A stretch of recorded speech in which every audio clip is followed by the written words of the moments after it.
মা বিপত্তারিণী পূজা করে কি কি হয় সব তোমাদেরকে বলে দিলাম আজকে আমি।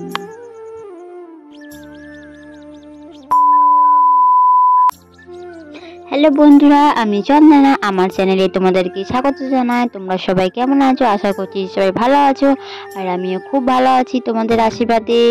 তো দেখো, আবার একটা ভিডিও নিয়ে চলে সকাল সকাল শুরু করলাম, তার কারণ আজ মা বিপত্তারিণী পূজা বা ব্রত, তাই ভাবলাম সকাল সকাল ব্লগটা শুরু করি। তো যাই বা হোক, দেখো কাপড় ছেড়ে নিরামিষ খাবার বানিয়ে নিয়েছিলাম, লুচি, সুজি আর কুমড়োর তরকারি, কারণ আজ এইগুলোই খেতে হবে। আর তারপর দেখো স্নান করে পুজো করার জন্য বেরিয়ে পড়েছিলাম। আর এইদিকে দেখো মা, পিসি, বড় মা যাচ্ছে।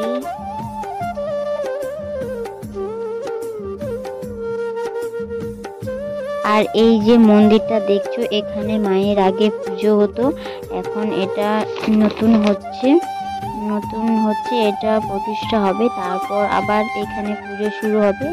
তারপর দেখতে দেখতে চলে আসলাম মন্দির, আর ঠাকুর মশাই পুজো শুরু করে দিয়েছে। তারপর মা পুজোর থালাগুলো দিয়ে দিল পুজো করতে।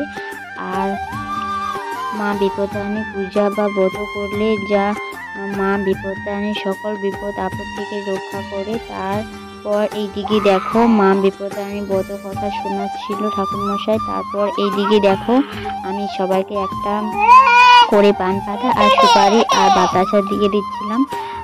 আর তারপর পুজো দেওয়া হয়ে গিয়েছিল।